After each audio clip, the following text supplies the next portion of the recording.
challenging at times, but it's still well worth it.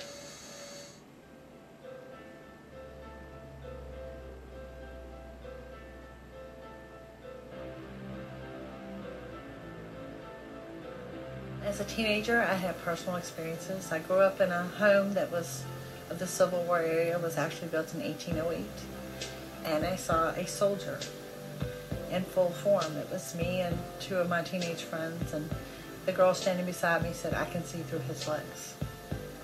The moment she stated that, he disappeared. So my paranormal interest really began in that farmhouse.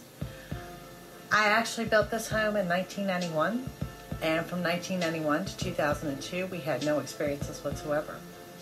I had a relative pass in 2002, and like most homeowners, you try to debunk those instances to come up with a logical explanation as to why something moved or what has happened. For us to have a family guest come here to bring it to my attention that there's some things you can't explain. So this renewed my interest in the paranormal.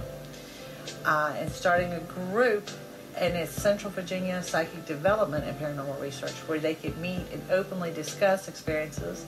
We found most people don't talk to your family or friends or co-workers about this, so this was a group that they could come together, share their experiences, report what they've been through, and the realization that I wasn't alone. I'm not the only one that's had these encounters. Like I said, we didn't realize we would start getting actual investigation requests. The need to know is what drives the team, but also the help in these families. 90% of investigations are confirmations. You have a rare handful that the people are living in fear, and we get to those first. And what they're looking for is, like I said, they all begin when they request an investigation with the phrase, "I am not crazy. I'm a working professional and this is what I do, but I've moved into this location and this is my experience." And what we're looking to is to validate or duplicate those experiences. To let them know, there is something there in your home. Because in the beginning, we began as a group that was interested in paranormal and a group that was willing to help families with a very limited amount of equipment. Since then, we have picked up a sponsor that has helped us with our equipment. We're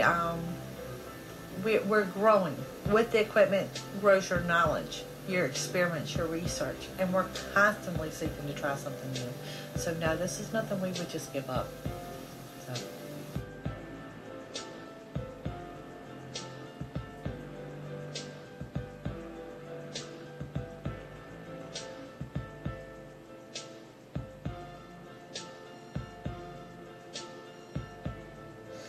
Several different items that we use. We'll start with our monitor. This is actually hooked to our DVR. We have a 9-channel DVR system that we run. It gives us the capability of running 9 infrared lights. And if you want to take a look at what our cameras look like, they're all here. These are actually infrared lights that run in complete darkness. Some are 3.6 millimeter, some are 6 millimeter. Just depends on the setting that we're going to use. Other gadgets that we're using. We have many digital cameras. We have several digital recorders. KG meter, most popular from the television set. It's a form of EMF. We have the actual EMF meters to show how many gas meters are in the room. Your LED lights. We have amplifiers so we can actually hear EVPs in real time. Thermometers, run a digital thermal thermometer, as well as just a regular probe so we can measure the ambient air around us. Our whatnots, flashlights, lanterns we carry. We don't use any candle lights, little battery powered flashlights if you need to illuminate an area. First aid kit. And then, of course, we have a duffel bag that is nothing but BNC cable, extension cords, tripods, things like that. And lately incorporated has been the small black and white television set we use for white noise. Okay, it's going to start off where I'm saying, "This is Ryan. I'm setting my digital recorder here by the back door." Then it'll take a few seconds and you'll hear a woman's voice whisper my name. So you have to listen closely. If it's quiet, we should be able to hear it pretty good. This is Ryan. I'm setting a digital recorder here in the kitchen by the back door. Give it a second. There. Putting it down. Needless to say, I giggled like a little girl first time I heard that. I was never told, no, this doesn't exist. There's no such thing. It was, you know, they are out there. So I think that kind of helps. How many people can actually say I'm a paranormal investigator?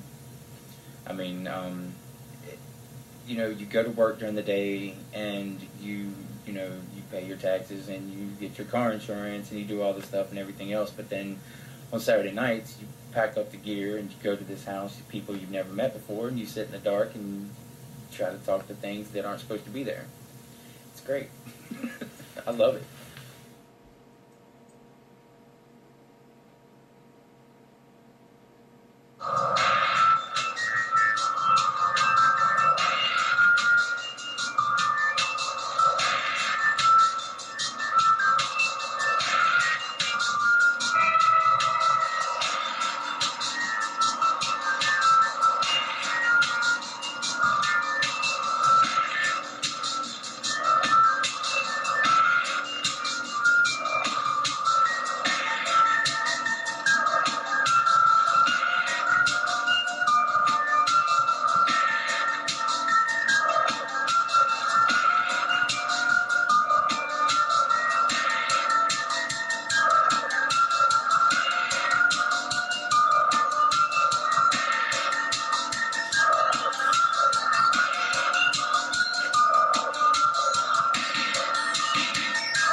You sit and you listen to hours, and hours. Like my first investigation, Whaley'sville, 12 hours we were up in that place.